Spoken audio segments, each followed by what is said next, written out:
अरे उपकार मोरी मैया हो, अरे हम पे तू कैदा वो उपकार मोरी मैया हो, हम पे तू कैदा वो उपकार मोरी मैया हो, हम पे तू कैदा वो उपकार मोरी मैया हो, उपकार मोरी मैया हो, कब से खड़ा हूँ तेरे द्वार मोरी मैया हो, कब से खड़ा हूँ तेरे द्वार मोरी मैया हो, कब से खड़ा हूँ तेरे द्वार मोरी मैया हो, कब से खड़ा हूँ तेरे द्वार मोरी मैया हो, भगतन पे कैदा वो प्रचार मोरी मैया हो, भगतन पे कैदा वो प्रचार मोरी मैया हो, भक्तों पे कैदा वो प्रचार मोरी मैया हो, मोरी मैया हो, उपकार मोरी मैया हो, भगतन पे कैदा वो प्रचार मोरी मैया हो, भगतन पे कैदा वो प्रचार मोरी मैया हो, सबके मुझे माई तोहरो चरणमा, सबके मुझे माई तोहरो चरणमा, तोहरो चरणमा देवी तोहरो चरणमा,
लाल बिना दुखी है माँ,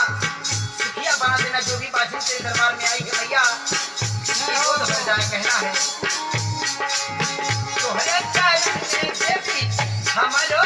जियन माँ, तोहरे चरण में देवी हमरो जियन माँ, तोहरे चरण में देवी हमरो जियन माँ, हमरो जियन माँ मैया लागल बा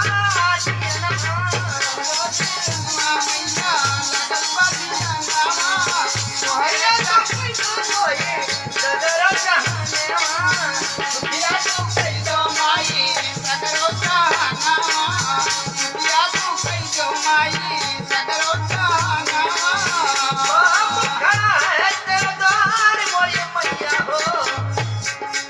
और हमारे साथ में हमारे नंदू भैया, उत्तम दादा,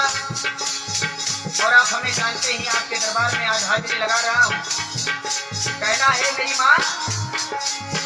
बाप खड़ा है तेरे द्वार मोरी मैया हो, तुम्हें चरण बरबार मोरी मैया हो, तुम्हें चरण बरबार मोरी मैया हो, तुम्हें चरनिया तोहार मोरी मैया हो,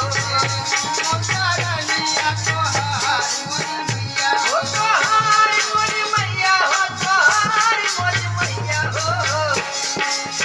चले चले बदर जवान मोरी मैया हो। तुम चरनिया तोहार मोरी मैया हो, दुखिया पे कैदो उपकार मोरी मैया हो, दुखिया पे कैदो उपकार मोरी मैया हो, सबसे खड़ा हूँ तेरे द्वार मोरी मैया हो,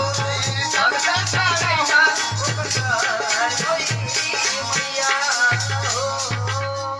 जयकारा बोल शेरा वाली दा बोल साचे दरबार की जय, बोले दुर्गा माई की जय, बोलिए समस्त माई की जय। गीत अच्छा लगे तो अपना प्यार दुलार कमेंट करके, लाइक करके, शेयर करके बताइएगा, और निवेदन है कि ज्यादा से ज्यादा शेयर करके आप हमारे हौसला को बुलंद करें। बहुत बहुत धन्यवाद।